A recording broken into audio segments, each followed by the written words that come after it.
So today we are going to continue the properties of determinants which we have done in our last class. हमने last class में 3 property देखी थी. So today we are going to start with property number 4. क्या कहती है property number 4? If each element of a row or a column, if each element of a row or a column of a determinant is multiplied by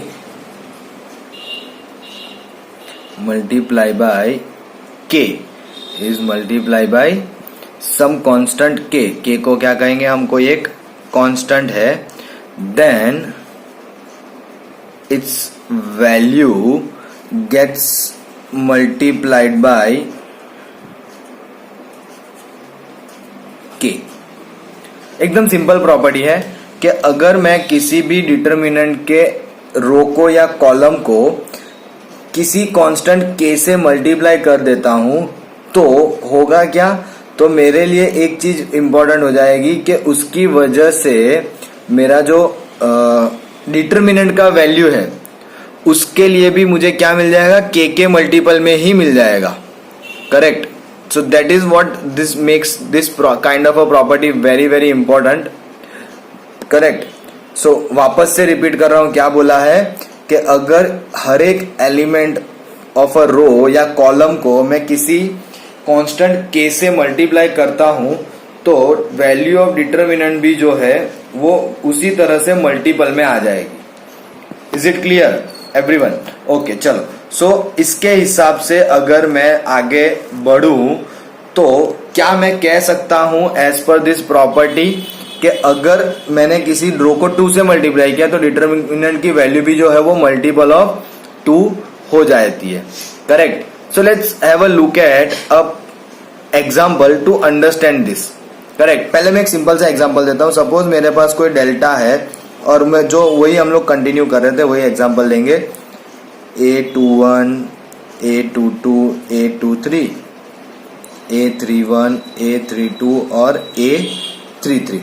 अब अगर मैंने रो 1 को let's say यहाँ पे कोई कांस्टेंट k से मल्टीप्लाई किया है तो मेरा नया डिटरमिनेंट जो है वो कैसा बनेगा, k times A11, k times A12, k times A13, A21, A22, A23, then A31, A32 और A33. और हमें ये पता है कि हम एक रो में से कॉमन निकाल सकते हैं तो ये हो जाएगा k टाइम्स पूरा जो डिटरमिनेंट होगा वो डेल्टा के जैसा ही होगा तो it becomes k delta. So हमें क्या मिला, delta dash equals to k times delta. अगर मैंने किसी एक रो को मल्टीप्लाई किया तो अगर इसी तरह से मैं ज्यादा रोज को मल्टीप्लाई करूंगा तो it becomes k square, k cube, जो भी होगा उस हिसाब से बढ़ते रहेगा. करेक्ट. बहुत सिंपल सा कंसेप्ट है, इसमें कोई इतनी ज्यादा डिफिकल्टी नहीं है. इसके कुछ रिमार्क है वो ध्यान में रखने हैं कि by this property we can take out any common factor from any one row और any one column of a given determinant. मतलब हम कॉमन भी निकाल सकते हैं, जरूरी नहीं है कि मल्टीप्लाई ही करें. We can take common as well. If corresponding element of any 2 rows और column of a determinant are proportional, that is in the same ratio, then its value is 0. अगर आपकी कोई 2 रो जो सेम प्रोपोर्शनल में होने का मतलब क्या है, सपोज दिस इज 2, 4, 8 तो यहाँ पे है 4 then 8 and 16.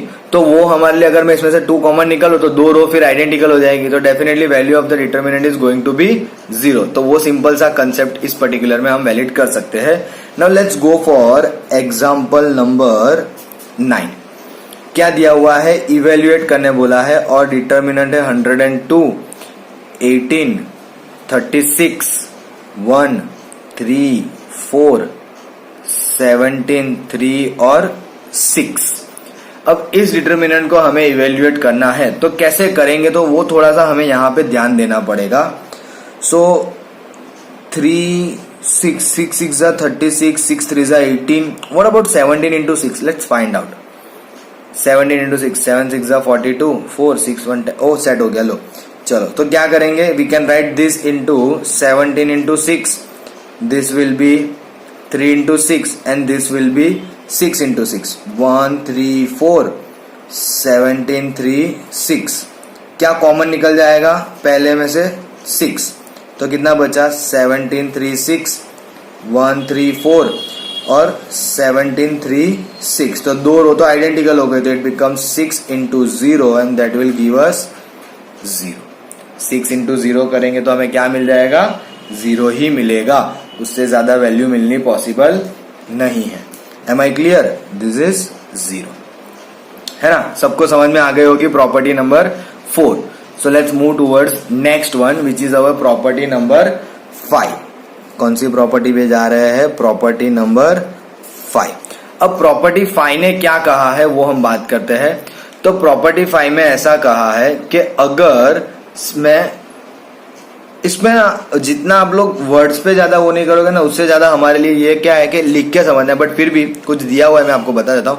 If sum or all elements of a row or column of a determinant are expressed as sum of 2 or more terms, तो determinant can be expressed as the sum of 2 or more determinants। just look at the example will help you to understand कि suppose आपके पास a1 plus lambda 1, a2 plus lambda 2, a3 plus lambda 3, b1 b2 b3, c1 c2 c3, तो this can be written as, क्या कहा देखो, सम होना चाहिए किसी भी रो या किसी भी कॉलम में, तो उसे हम दो बार में डिटर्मिनेंट बना सकते हैं। तो a1 b1 c1, a2 b2 c2, a3 b3 c3 plus दूसरा डिटर्मिनेंट बनेगा हमारा लैम्बडा 1 लैम्बडा 2 लैम्बडा 3, और आपकी जो एलिमेंट्स रो या कॉलम जो सेम होगी वो सेम ही रहेगी, मतलब उसमें सिंगल एलिमेंट है तो वो सेम ही रहेगी, उसमें हम कुछ चेंज नहीं कर सकते।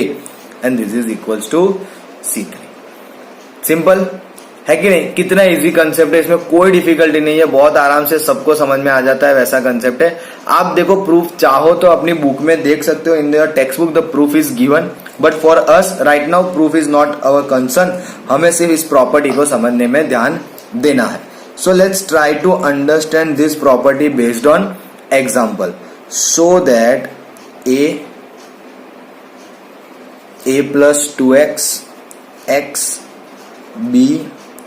b plus 2y y, c plus 2z और z, और हमें ये बताना है इक्वल्स टू 0, है कि नहीं? बहुत सिंपल सा प्रॉब्लम है, कोई इतनी डिफिकल्टी नहीं है, एकदम आराम से हमें आंसर 0 मिल जाएगा। फिलहाल हम LHS से स्टार्ट करते हैं। तो a, यहां से भी पहला वाला a ले लेंगे, x b y c z, plus करके दूसरे वाले में a b c, यहाँ पे 2x 2y 2z और ये x y और z। तो यहाँ पे पहली दो रो जो है वो सेम है 0। यहां से मैंने सेकेंड कॉलम में से सेकेंड रो को 2 से डिवाइड किया तो 2 कॉमन बाहर आ गया।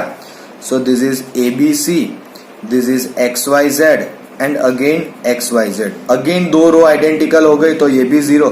सो 0 प्लस 2 इंटू 0 विल गिव अस 0, है कि नहीं? एकदम सिंपल है, कोई डिफिकल्ट नहीं है। आई डोंट थिंक सो कि आपको इस पर्टिकुलर प्रॉपर्टी को समझने में कोई इतनी डिफिकल्टी हुई होगी। सिंपल। चलो नाउ लेट्स फर्दर आगे देखते हैं कि what property 6 holds for us. Property number 6 क्या कहा है प्रॉपर्टी में? अब ये प्रॉपर्टी थोड़ी बड़ी है। If each element of any row, if each element of any row or column of a determinant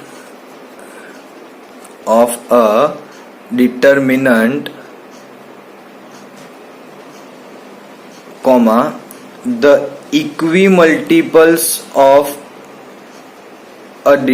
corresponding element, equimultiple of corresponding elements of other row, corresponding elements of other row और column, वो कुछ भी हो सकता है, it may be another row or column, are added comma then value of determinant remains same, remains same. मतलब कि अगर हमने कोई इसमें कहा वैसा ऑपरेशन लगाया तो हमारे डिटर्मिनेंट की वैल्यू जो है वो सेम ही रहेगी। This is return corresponding. Correct. क्या कहना चाह रहे वो हम यहां पे समझने की ट्राई करते हैं कि सपोज मुझे किसी रो में चेंज करना है, लेट्स से सेकेंड रो में चेंज करना है। करेक्ट। और सेकेंड रो में चेंज करने के लिए मैं किसी थर्ड रो की हेल्प ले रहा हूं। तो मैं क्या कर रहा हूं कि थर्ड रो को 1 से मल्टीप्लाई करके सेकेंड रो में ऐड कर रहा हूं। ये मैंने आगे बताया था आपको लास्ट वीडियो में। और कुछ लोग इस तरह से भी लिखते हैं कि अगर मुझे सेकेंड रो में चेंज करना है तो कैसे लिखेंगे, R2, उसमें लिखेंगे R2 plus let's say KR3। मतलब मैं क्या करना चाह रहा हूं कि थर्ड रो को किसी कांस्टेंट से मल्टीप्लाई करके सेकेंड रो में ऐड करना चाह रहा हूं। आप इसी तरह से सब्ट्रैक्ट भी कर सकते हो, लेकिन सब्ट्रैक्शन हम बोलते नहीं है। सपोज मुझे कॉलम 1 में चेंज करना है तो I will say column 1 plus -2 into column 2। और इस तरह से लिखेंगे तो क्या लिखूंगा, कॉलम 1 में चेंज लाना है, कौन सी कॉलम में से, सेकेंड कॉलम में से। सेकेंड कॉलम को किससे मल्टीप्लाई करने वाले हैं, कॉलम 2 को। सो ये दो में से आपको जो प्रीफर हो वो आप लोग इजीली यूटिलाइज कर सकते हो। बट ये प्रॉपर्टी क्या कहती है कि अगर मैंने किसी रो या कॉलम को किसी कांस्टेंट से मल्टीप्लाई किया और उसको उसके इक्विवेलेंट या तो करस्पॉन्डिंग एलिमेंट से किसी दूसरी रो या कॉलम में ऐड किया तो मेरे डिटर्मिनेंट की वैल्यू चेंज होगी नहीं। That is very much important कि हम ऐसे जितने भी ऑपरेशन किसी भी डिटर्मिनेंट में कितने भी लगा दे उससे हमारे डिटर्मिनेंट की वैल्यू चेंज होती नहीं है। करेक्ट। चलो नाउ ध्यान देना, रिमार्क्स कुछ, if delta 1 is the determinant obtained by applying RI से लेके KRI और CI। Okay, if we apply, वो हमने देख लिया प्रीवियस फोर्थ प्रॉपर्टी कि अगर मैंने किसी कांस्टेंट से सिंगल रो या कॉलम को मल्टीप्लाई किया तो वो K टाइम्स हो जाएगा, एंड वी नो दैट। अगर हमने मोर देन वन ऑपरेशन लगाया, is done in one step, care should be taken. अच्छा, कई बार क्या होता है कि हम लोग जो है ना वो एक साथ में ना दो स्टेप लगा देते, मतलब रो 2 से रो 1 में दे देते और रो 3 से रो 2 में दे देते।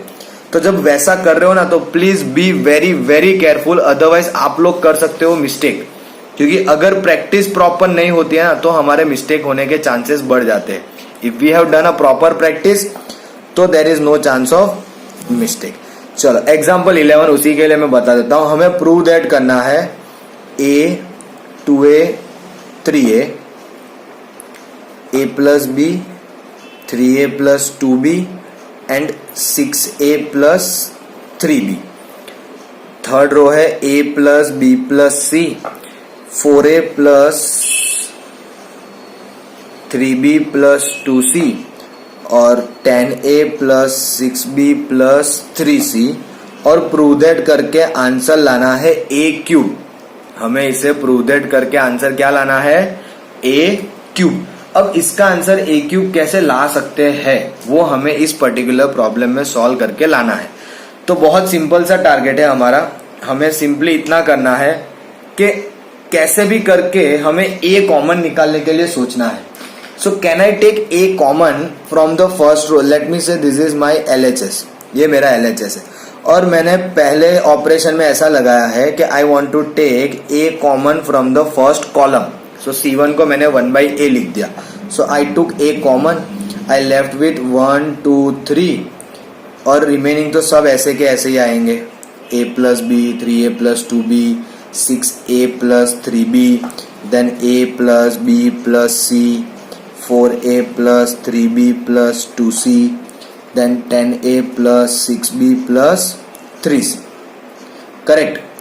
अब आगे क्या ऑपरेशन लगाएंगे तो देखो ध्यान से देखना। तो पहली रो कॉलम है 1 2 3 और दूसरी कॉलम में जो B वाले टर्म है ना उनके कोफिशिएंट भी 1 2 3 है। करेक्ट। वैसे ही थर्ड कॉलम के अंदर तीसरे जो C है वैल्यू C उसके भी कोफिशिएंट 1 2 3। तो मैं क्या कर रहा हूं कि कॉलम 1 को, करेक्ट है ना, वो मैंने पीछे थोड़ा गलत लिखा।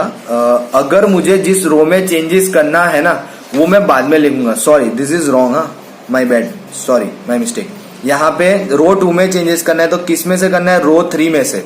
सो 3 को मैं 1 से मल्टीप्लाई करके 2 में दूंगा, और कॉलम में अगर बात करें तो कॉलम 2 को मैं -2 से मल्टीप्लाई करके 1 में दूंगा. करेक्ट. वो थोड़ा सा मिस्टेक हो गया, प्लीज मेक श्योर कि वो आप करेक्ट कर लो. चलो, now moving ahead in this particular one. तो हमें क्या करना है? बहुत सिंपल सा टारगेट है. देखो हमारा, हमें C1 को -B से मल्टीप्लाई करके 2 में, और C1 को -C से मल्टीप्लाई करके 3 में. कॉलम 1 को -B से मल्टीप्लाई करके हमने C में दे दी, B में दे दी, सेकेंड इक्वेशन में दे दिया, सेकेंड कॉलम में, और कॉलम 1 को -C से मल्टीप्लाई करके हमने थर्ड कॉलम में दे दिया. करेक्ट. तो इससे हमारा नया डिटर्मिनेंट क्या होगा वो देखो, 1 2 3. अब इसको -B करो तो B कट, इधर 2B कट, तो आई left with A 3A 6A. यहाँ पे C वाला कट तो A plus B, 4A plus 3B and 10A plus 6B. CC वाला सारा कट हो गया. वापस कॉलम 2 में से आई कैन टेक 1/A कॉमन, तो बाहर हो गया A स्क्वायर. डिटर्मिनेंट है 1 2 3 1 3 6, और ये as it is A plus B, 4A plus 3B, 10A plus 6B. Simple. अब फर्दर देखो तो वापस सेकेंड कॉलम के जो एलिमेंट्स है वो आपके थर्ड कॉलम के B के कोफिशिएंट को इक्वल है. तो हम क्या करेंगे? कॉलम 2 को -B से मल्टीप्लाई करके 3 में, सो A स्क्वायर इंटू का मतलब डिटर्मिनेंट में 1 2 3 1 3 6, और ये बचा A 4A 10A. क्योंकि मैंने माइनस करके दिया तो B कट, 3B कट और 6B cut. I left with this. Now वापस से मैं थर्ड कॉलम में से, from the third column I can take 1/A common, है ना. तो वो मैंने 1/A अगर कॉमन निकाला तो मेरे बाहर यहाँ पे A क्यूब हो गया. ये होगा 1 2 3 1 3 6 और 1 4 10, है ना. अब आप में से 99% बच्चे ऐसा सोचेंगे कि इसको एक्सपांड कर देते, तो आप कर सकते हो, बट मैं एक और ऑपरेशन लगा रहा हूं कि कॉलम 1 को माइनस से मल्टीप्लाई करके 2 में, और कॉलम 1 को -1 से मल्टीप्लाई करके 3 में. तो कॉलम 1 में कोई चेंज नहीं. 1 - 1 0, 3 - 2 1, 6 - 3 3, 1 - 1 0, 4 - 2 2, 10 - 3 7. अब मेरे लिए ये डिटर्मिनेंट एक्सपांड करना बहुत इजी. 1 के लिए करेंगे 7 1 7, 3 2 6. आंसर कितना आया? A cube into 1. So that give me A cube, and which is nothing but our RHS. है कि नहीं? कितना सिंपल प्रॉब्लम है. लेकिन the important thing we have to understand over here is this operation. ये operation हमारे लिए समझना यहाँ पे ज्यादा जरूरी है रादर देन एवरीथिंग एल्स. अगर ऑपरेशन आपको समझ में आ गए then you are good to go. वापस से ऐसे ऑपरेशन में क्या करना है? देखो, कॉलम 2 में चेंज करना है तो क्या लिखेंगे? Column 2 plus -B into column 1, just to make you understand. इसके लिए कॉलम 3 में चेंज करना है तो column 3 plus -B into column 2. तो आप ऐसे भी लिख सकते हो और ऐसे भी लिख सकते हो. दोनों में आपको फुल मार्क्स मिलेंगे. कोई आपके मार्क्स काट सकता नहीं है, इसकी गारंटी मैं आपको दे रहा हूं. Nobody can cut your marks even if you write like this or this. दोनों हमारे लिए सेम ही है, कोई फर्क पड़ेगा नहीं. Is it clear to everybody? I hope कि आप लोगों को अच्छे से समझ में आ रहा होगा and you people are taking it very very seriously. Simple. फिर मैंने आपको एग्जाम्पल नंबर 12 ऑलरेडी करा दिया था, है ना.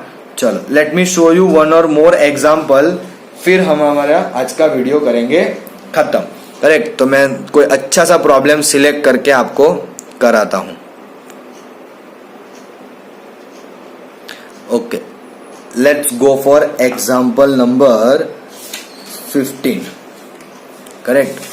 Let's go for example number 15. बहुत अच्छा प्रॉब्लम है, इसीलिए मैंने सिलेक्ट किया है because it is very important. ना, एग्जाम्पल नंबर 15. सिंपल. चलो, क्या दिया हुआ है? If x y z are different and delta equals to, so determinant is given something like this. X y z x square y square z square 1 plus x cube 1 plus y cube and 1 plus z cube and this delta is equals to 0, तो हमें show करना है कि 1 plus x y z 0 आ जाए. This is what we want to show in this particular problem. तो कैसे हम इसमें शो करेंगे कि 1 plus x y z 0 आ जाए. तो डिटर्मिनेंट 0 है ऐसा हमें पता है, बट उसको फिलहाल इग्नोर करते हुए लेट्स ट्राई टू अंडरस्टैंड कि इस डिटर्मिनेंट में आगे बढ़ेंगे कैसे. तो प्रॉपर्टी नंबर 5 क्या था? X y z x square y square z square 1 1 1. Am I right? उसमें मैंने रो में समझाया था, ये कॉलम में है. X y z x square y square z square और x cube y cube z cube. ऐसे बन जाएगा. सिंपल. चलो अब आगे बढ़ते हैं. तो ये वाला जो है ना वो स्टैंडर्ड डिटर्मिनेंट है. एक्चुअली ये प्रॉब्लम ऊपर है बट मैंने नहीं कराया क्योंकि बहुत इजी है. मैं यहाँ पे बता देता हूँ, कोई इतना फर्क पड़ेगा नहीं. बट क्या करते हैं, तो मैं इसमें है ना सबसे पहले क्या कहूँ आपको कि रो ट्रांसफॉर्मेशन, चलो ट्रांसफॉर्मेशन छोड़ो, इसको मैं कुछ इस तरह से कर रहा हूँ कि रो कॉलम 1 और 2 को इंटरचेंज कर दिया. सो 1 और 3 को, तो एक्स वाई जेड लास्ट में चला गया. बट मुझे वो लास्ट में नहीं चाहिए, मैंने वापस से इंटरचेंज किया. मतलब 2 इंटरचेंज साथ में कर रहा हूँ. ध्यान से सुनना क्या क्या कर रहा हूँ मैं. कॉलम 1 और 3 को इंटरचेंज किया तो नेगेटिव साइन. फिर उसके बाद वाले स्टेप में मैं कॉलम 2 और 3 को इंटरचेंज करूंगा. तो यहाँ पे एक्स वाई जेड आ जाएगा और यहाँ पे x square y square z square. Correct. तो 2 बार इंटरचेंज किया. कौन सा? पहले कॉलम 1 और 3 और उसके बाद कॉलम 2 और 3. 1 और 3 क्या, तो ये पीछे आ जाएगा. फिर 2 और 3 करेंगे तो इन दोनों में इंटरचेंज होके इस तरह से आ जाएगा.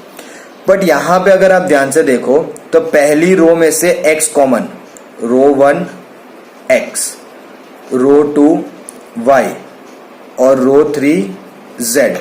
तो मेरे लिए x y z कॉमन हो गए. यहां से x गया 1, y गया 1, z गया 1, x गया x, y गया y, z गया z. x क्यूब में से x गया x स्क्वायर y स्क्वायर और z स्क्वायर. तो 2 डिटर्मिनेंट देखो सेम है. तो can I say 1 plus x y z is equals to this determinant 1 1 1 x y z x square y square z square. Correct. अब हमें ये check करना है कि डिटर्मिनेंट तो 0 है ही, तो या तो ये 0 होगा या तो फिर ये डिटर्मिनेंट 0 होगा. तो ये चेक करते कि ये डिटर्मिनेंट 0 है कि नहीं. Let's talk about that only. 1 1 1 x y z x square y square z square. मैंने ऑपरेशन लगाया रो 2 को -1 करके 1 में और रो 3 को -1 करके 2 में.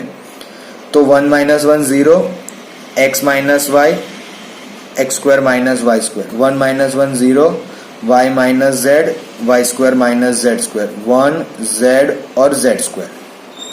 Simple. Now can I take x minus y common from here? Definitely. तो ये हो गया x माइनस वाई, वैसे ही y माइनस जेड. मतलब क्या किया मैंने, रो 1 को 1 अपॉन एक्स माइनस वाई और रो 2 को 1 upon y minus z. Determinant में क्या बचा? 0 0 1 1 1 z और यहाँ पे बचा x plus y y plus z और z square. Now let's expand this one. ये 1 से कर रहा हूं तो it will be y plus z minus x minus y. तो y y got cancelled. I got x minus y, y minus z and z minus x. But question ने ऐसा कहा कि x y और z तीनों जो है वो डिफरेंट नंबर्स है ना. तीनों जो है वो डिफरेंट है. अगर तीनों डिफरेंट है तो कभी भी मुझे ये इक्वल्स टू 0 देगा? नेवर. Not possible. अगर ये डिटर्मिनेंट 0 नहीं हो रहा है तो कौन 0 होगा? 1 plus x y z will be equals to 0 and this is what we want to prove. समझ में आया? देखो बहुत सिंपल सा कंसेप्ट है. हमने यहां तक लाए थे, इसको बोल दिया था equation number 1 let's say. Correct. अब मैंने उसमें चेक किया कि भाई लेट्स से कि ये डिटर्मिनेंट क्या दे रहा है, तो हमने डिटर्मिनेंट को सॉल्व करना स्टार्ट कर दिया. जैसे डिटर्मिनेंट सॉल्व करते गए मुझे मिला x minus y, y minus z और z माइनस एक्स. क्वेश्चन ने बहुत क्लियरली बताया कि x, y और z तीनों तीन डिफरेंट है।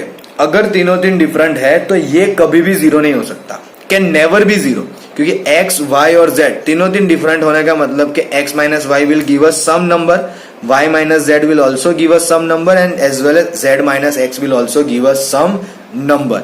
अब ये जितने भी नंबर मिलेंगे जिसकी वजह से इनका प्रोडक्ट कुछ ना कुछ तो होगा ही, so this can never be zero. तो हमें ये पता है कि डेल्टा जीरो है, डिटर्मिनेंट जो दिया हुआ था वो जीरो था, मतलब कि ये दोनों में से कोई एक तो जीरो होना चाहिए।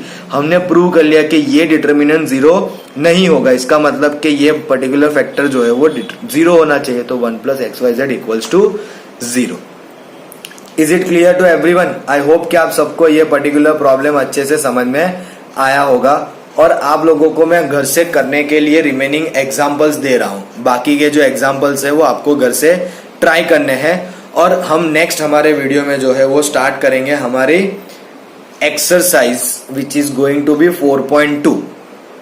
सो from the next video we are going to start our exercise 4.2। Simple. चलो, till then keep watching our videos and keep studying. Bye bye.